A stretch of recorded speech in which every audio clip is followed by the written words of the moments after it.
ये है कि एसआईआर के तहत पूरे बिहार में एक खौफ का मंजर सामने आ रहा है और बिलखुसूस प्रशासन के लोगों का जो तरीका रहा है, इलेक्शन कमीशन ऑफ इंडिया का जो काम करने का अंदाज रहा है, तो ये मुनासिब नहीं रहा है।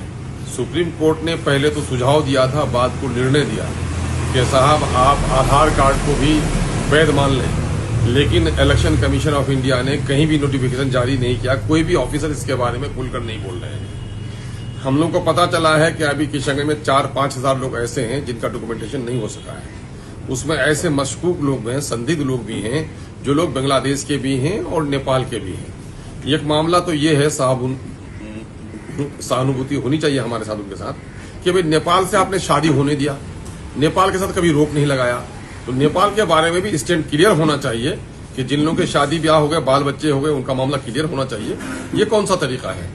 दूसरा मामला है कि बांग्लादेश को लेकर के इस इलाके को भाजपा के नेता यहां पर सांप्रदायिक माहौल को खराब करने में, पिछले दिनों में ठाकुरगंज में भी कुछ जिम्मेदार लोगों ने इस किस्म की बातें कह दी और बिलखुसूस इसमें निशाना बनाते हैं बांग्ला भाषी मुस्लिम्स को। तो ये बात बहुत ही गलत है। अभी जब कुछ लोगों का नाम आया है जो नॉन मुस्लिम्स हैं, जिन्होंने खुद स्वीकार किया है कि उनके पिता बांग्लादेश से आए थे, लेकिन इसमें जो भाजपा के लोगों का आचरण है वो बिल्कुल डुएल लगता है। डुएल इसलिए लगता है कि ये खबर जब नेशनल मीडिया में चली गई और यहां पर एक जिम्मेदार मीडिया के लोग जब उसके गांव में गए, मीडिया वालों ने उनके साथ जो व्यवहार हुआ है, तो यकीनन है कि मैं समझता हूं कि आप पत्रकारों लोगों के लिए भी अफसोस की बात है कि इस तरह अगर पत्रकारिता नहीं कर पाएगा, ये चौथा स्तंभ है डेमोक्रेसी का, अगर इसकी आजादी खत्म हो जाए तो जुल्म होगा, ज्यादती होगी, कोई खबर ऊपर नहीं आ पाएगी।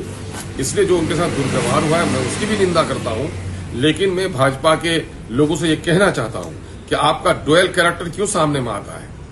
आप पूरा निशाना बनाए के हुए हो कि कोई न कोई बांग्लादेशी, बांग्ला भाषी मुसलमानों का नाम बांग्लादेशी पढ़ा जाए, लेकिन जब नॉन मुस्लिम का नाम आता है तो उस पर आपका अंदाज अलग हो जाता है। ये मुनासिब नहीं है।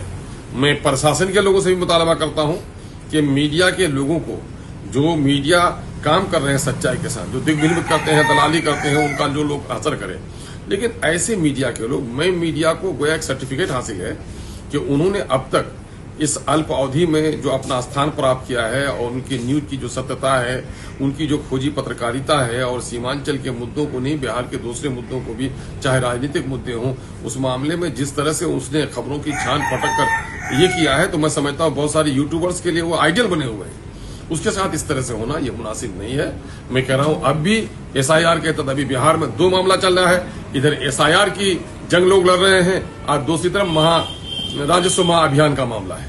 राजस्व महाअभियान में भी लोगों को वो सुविधाएं प्राप्त नहीं हो रही हैं, वहां पर भी दलाली चल रही है। इस मामले को देखना चाहिए।